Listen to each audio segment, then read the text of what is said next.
Bienvenue pour cette petite réflexion autour de la paracha Mishpatim dans un Shabbat très dense et avec une paracha tout aussi dense. Ce Shabbat est le Shabbat. C'est également le Shabbat à Chodesh, c'est-à-dire celui du nouveau mois, du Rosh Chodesh. Alors, avec une particularité, c'est qu'il y a deux jours de Rosh Chodesh en ce Rosh Chodesh Adar. Alors, je m'entends en retour, donc voilà, dans le Rosh Chodesh Adar, et qui a commencé ce soir, se poursuit demain et se poursuivra durant le Shabbat. Donc, nous aurons ce bonheur durant ce Shabbat dans toutes les synagogues de nous retrouver, de pouvoir chanter ensemble le Hallel, qui est toujours un grand moment de joie. La paracha que nous lisons est la paracha Mishpatim. Alors, c'est l'une des plus denses que l'on puisse trouver dans la Torah, et on rentre, j'allais presque dire, dans le vif du sujet, c'est-à-dire dans la raison d'être de la Torah, qui est d'enseigner et de donner la loi. Ainsi commence cette paracha, Ve'elea Mishpatim Asher Tassim Lifnehem. Voici les lois, alors souvent c'est traduit par les ordonnances, Asher Tassim Lifnehem, que tu placeras, que tu mettras devant eux. Alors c'est Dieu qui parle à Moïse. Alors vous savez, il y a une expression souvent en français où on dit je place ça là, sous-entendu débrouillez-vous avec. C'est pas tout à fait cela ici, mais c'est assez intéressant de voir comment est considérée ici la loi. Ce n'est pas une ordonnance, enfin en disant il faut faire ceci, tu leur diras de faire ceci ou de faire cela, mais tu places la loi devant eux. Ça signifie quoi? Ça signifie que la loi déjà doit être accessible, elle doit être visible. Il n'y a rien de caché dans la loi, il n'y a rien d'ésotérique. Ce n'est pas réservé à des élites ou à des sachants, à des magistrats, à des juges. La loi doit être accessible et connue par tous. Ça, c'est la première chose qui nous est donnée ici comme indication. Les lois dont on parle, quand on parle de mishpatim, contrairement à des chukim, par exemple, quand on parle ici de mishpatim, on parle des lois civiles. Et en particulier dans cette paracha, des dommages que l'on pourrait causer envers quelqu'un d'autre, mais également du droit de propriété, par exemple. Et cette paracha est l'une des parachas dans la Torah qui sera la plus développée dans le Talmud, notamment dans le Masechet Nezikin, le traité qui relatif aux dommages, et qui s'appuie en très très grande partie sur cette paracha.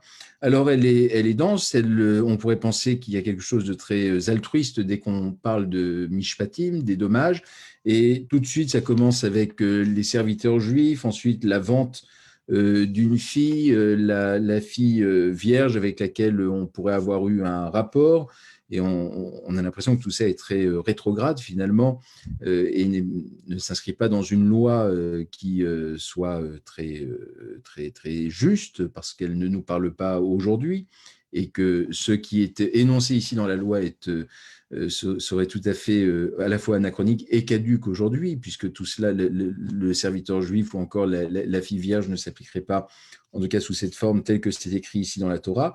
Et puis on parle de meurtre, on parle d'homicide, les coups et les blessures, notamment la femme enceinte qui viendrait à avorter à la suite d'un coup, et puis jusqu'à la mort causée par un animal, c'est-à-dire qu'on n'a pas la responsabilité pleine et entière de cette mort, mais indirectement, puisque l'animal est la propriété d'une personne, il faut bien qu'il y ait des dommages, il faut bien que l'on reconnaisse une responsabilité. Et c'est peut-être l'un des points les plus importants dans cette paracha, c'est la notion de dommage, c'est entendu, mais la notion de responsabilité. Et au fond, le justiciable, quand il est face à la loi, il est face à lui-même aussi, face à sa responsabilité. La première chose, c'est de pouvoir admettre qu'il y a une personne responsable et que cette personne reconnaisse sa responsabilité. C'est le préalable finalement à tout jugement et à toute justice juste. Alors, il y a deux points dans cette paracha qui retiennent particulièrement mon attention. Un point dont je vous parlerai demain soir, si vous nous suivez sur Facebook pour l'office de Kabbalat Shabbat, c'est le fameux, très connu Naaseh Venishma. Les Hébreux ont reçu la loi, ont reçu les 10 paroles, ont reçu ici ces lois-là, et ils disent Naaseh Venishma, nous ferons, nous comprendrons. Ça, c'est demain soir que nous en parlerons. Mais là, ici, c'est une question qui est importante, qui est la question parmi les Juifs d'une obligation qui est, un, de prêter de l'argent à ceux qui en ont besoin, bien entendu aux plus démunis. Il n'est pas question ici de crédit à la consommation ou autre chose pour s'acheter un téléviseur ou quelque chose qui pourrait apparaître superflu, mais vraiment quelqu'un qui en a besoin pour vivre. Et il est dit dans ce cas-là que lorsque l'on prête de l'argent à l'un des nôtres, l'on doit prêter sans intérêt. Donc il n'y a pas d'usure qui peut être fait par rapport à un prêt vis-à-vis de l'un de nos frères ou de nos sœurs. Alors, ça a été la cause de bien des malentendus et d'un grand antisémitisme, puisque, eh bien, écoutez, l'Église catholique s'est aussi emparée de cette idée de ne pas être usurier, et ça a été réservé ensuite aux Juifs, qui leur a donné une réputation qui n'est pas très agréable, parce que vis-à-vis de quelqu'un envers qui on a une créance, en général, ce n'est pas son meilleur ami.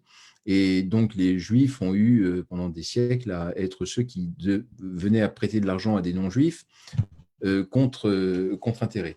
Ici, dans la Torah, il nous est dit, celui qui a besoin d'argent doit pouvoir emprunter de l'argent et l'emprunter sans intérêt. Et ça va beaucoup plus loin. Et c'est là qu'il y a un point tout à fait intéressant qui nous est dit la chose suivante, c'est que on peut prendre en gage un bien parce qu'il faut s'assurer que cette créance soit bien remboursée à un moment, même si l'on sait qu'il y aura l'année sabbatique, la Shemitah qui vient remettre les compteurs à zéro.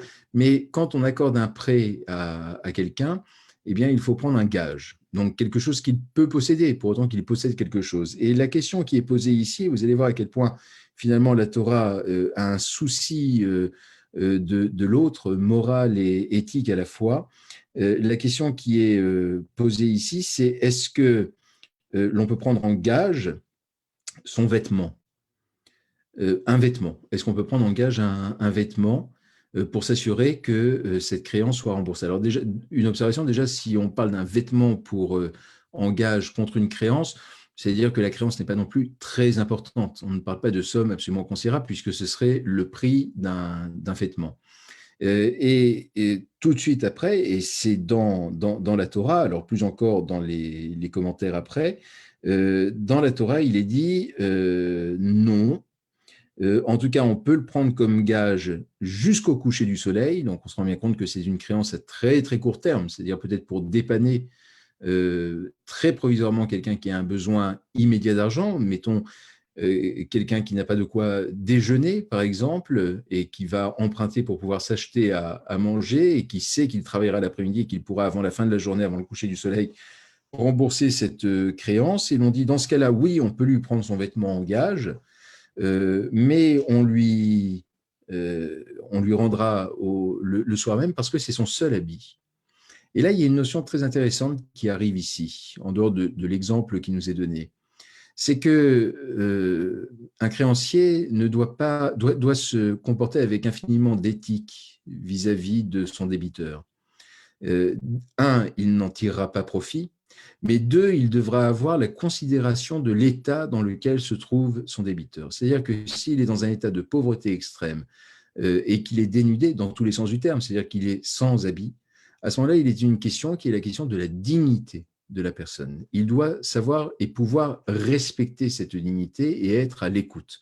Donc, au fond, l'image que l'on pourrait avoir d'un banquier qui n'a comme seul souci son profit ou l'appât du gain, ça ne fonctionne pas dans la Torah. Non, celui qui a la chance de pouvoir prêter de l'argent, parce que c'est ainsi qu'il faut le voir, et qui a une condition telle qu'il peut se défaire d'une certaine somme d'argent pour la prêter, sachant qu'il aura son dû qui lui sera rendu par la suite, mais qui peut prêter, eh bien, c'est considéré comme un acte de tzedaka, comme un acte de charité.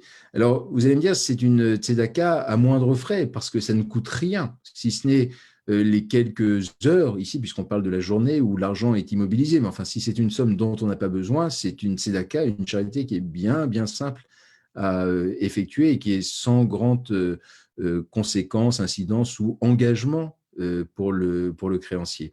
Mais ce qui est dit en creux et qu'il faut voir finalement d'une façon beaucoup plus profonde en scrutant le texte, ce n'est pas tant le souci vis-à-vis de celui qui va emprunter de l'argent, mais c'est au fond plus la question de celui qui va en prêter. et de se dire que prêter de l'argent à quelqu'un qui en a besoin, ben c'est une chance que d'être en capacité de pouvoir prêter de l'argent, parce que c'est-à-dire qu'on en a soi-même, que l'on peut se démunir de ce bien sans pour autant être privé de sa faculté de s'habiller soi-même, de pouvoir se nourrir ou autre chose, et qu'on devrait donc avoir un véritable souci de l'autre, et ce souci, eh bien, c'est précisément être à la disposition de ceux d'entre nos frères, puisque c'est ainsi que l'on en parle dans la Torah, pour dire qu'il ne faut pas faire d'usure, à ceux d'entre nos frères qui sont nécessiteux. Ben vous voyez, ce point-là ici, pour moi, fait écho à ce que nous connaissons actuellement dans la campagne vaccinale à travers le monde, même pas à travers la France, mais à travers le monde, où on se rend bien compte qu'il va y avoir un rythme de vaccination à 2, à 3, à 4, à 5 vitesses.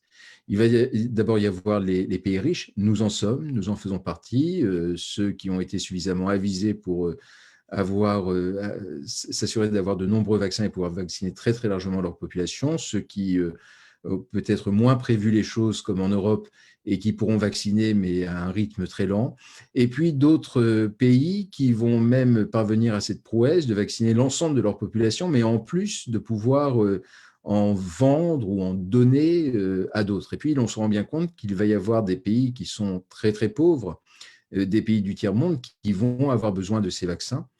Et il est hors de question d'imaginer de l'usure ou un profit vis-à-vis de ces populations qui sont dans le dénuement le plus total. Comme ici, la personne qui ne pouvait pas se vêtir, eh bien, de la même façon, il va arriver un moment où il va falloir pouvoir se défaire de ces vaccins, une fois qu'on aura euh, commencé à vacciner le plus grand nombre, pour pouvoir, à ce moment-là, exercer un devoir de solidarité vers les autres. On est dans la même logique, exactement dans cette même logique que la Torah. Parce que ce qui nous est dit et ce qui est répété dans le Talmud, c'est que l'important, c'est que notre frère puisse vivre avec nous. Et donc, pour qu'il puisse vivre avec nous au sens premier ou au sens figuré, le vaccin étant le sens premier, eh bien, il faut qu'il puisse avoir accès à ce produit-là, à ce médicament-là. Et l'on se rend bien compte que nous n'y arriverons jamais si nous ne pensons qu'à nous, à notre cercle familial, à ceux qui nous sont plus proches. Il s'agit ici d'une question de santé publique qui est absolument mondiale. Et tant qu'une personne, enfin en tout cas au-delà, on va dire, enfin tant que plus de 20% de la population mondiale n'aura pas été vaccinée, eh bien nous savons que ce virus ne sera jamais totalement enrayé. Et c'est un petit peu ce que nous dit ici la paracha, c'est-à-dire que s'il y avait ne serait-ce que 20% de pauvres dans la communauté, eh bien, nous ne pourrions jouir de notre richesse ou de notre bien-être parce que nous ne pourrions accepter finalement que notre bien-être et notre condition ne permettent pas à ceux qui sont démunis de pouvoir vivre avec nous. Ici, et c'est pour ça que c'est dans Mishpatim, c'est-à-dire les lois sociales, les lois civiles, les dommages, ce qui nous permet de vivre les uns avec les autres. Si l'on veut vivre les uns avec les autres, eh bien, il faut aussi une société qui soit suffisamment égalitaire, non pas à mettre tout le monde au même niveau, tout ça est une utopie, ça n'a pas beaucoup de sens, mais en tout cas de ne pas négliger ceux qui sont les plus démunis et au fond les sacrifier sur l'autel du bien-être, d'un bien-être collectif. Non, on doit avoir ce souci constant de tous et c'est à cela que cette paracha Mishpatim nous invite. Voilà pour cette petite réflexion autour de la paracha Mishpatim en ce Rosh Chodesh. Donc je vous souhaite un Chodesh Tov, un très bon mois de Hadar, qui est le mois le plus joyeux du calendrier juif, et j'espère vraiment que ce sera de bon augure, et j'espère que les 30 jours qui se présentent devant nous seront pour vous, pour nous, pour chacun d'entre nous, infiniment joyeux, pleines de petites joies que nous ferons grandir et que nous verrons apparaître durant un mois. Et si nous pouvions avoir ne serait-ce qu'un mois de parenthèse dans tout ce que nous vivons depuis un an, et pouvoir se réjouir ensemble autour de bien des choses, à commencer par la fête de Purim, eh bien, voilà, ce sera déjà une belle petite victoire que nous prendrons très aisément. Je vous retrouverai avec plaisir demain soir à 18h ici sur Facebook pour l'office de Kabbalat Shabbat, d'accueil du Shabbat. Et d'ici là, je vous souhaite donc Chodesh Tov et Shabbat Shalom.